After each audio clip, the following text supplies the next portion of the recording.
പറയൂ, നീ ആരാണ്? ഞാൻ ആരാണെന്ന് ഈ നാട്ടിലെ പട്ടിക്കും പൂച്ചയ്ക്കും വരെ. ഞാൻ ചോദിച്ച ചോദ്യത്തിന് മറുപടി പറയൂ, ആരാണ് നീ?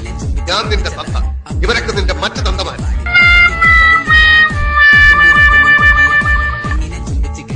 ഇവിടെ വന്നവരെല്ലാവരും എനിക്ക് ഉപഹാരങ്ങൾ തന്നു, നിങ്ങൾ മാത്രം ഒന്നും തന്നില്ല. ഞാൻ ചോദിക്കുന്നത് തരുമോ? എന്താ വേണ്ടതെന്ന് ഞാനല്ലേ ചോദിക്കേണ്ടത്? അമ്പിളി അമ്മ അവനെ പിടിച്ചു തരാൻ പറയും, ഞാൻ പിടിച്ചു തരാം. പാൽക്കടൽ കടഞ്ഞ് വെണ്ണ എടുത്തു തരാൻ പറയും, ഞാൻ എടുത്തു തരാം. നിങ്ങൾ മകിഴ്മതിയുടെ സിംഹാസനം അലങ്കരിക്കണം. അതിനെന്ത് വില?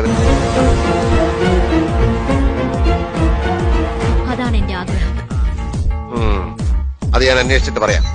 രാജകുടുംബത്തിൽപ്പെട്ട ആരെങ്കിലും മകിഴ്മതിയുടെ വിധിമുറകൾ ലംഘിച്ചാൽ കൊട്ടാരത്തിൽ നിന്ന് പുറത്താക്കപ്പെടും. അങ്ങനെ തന്നെ നടക്കട്ടെ.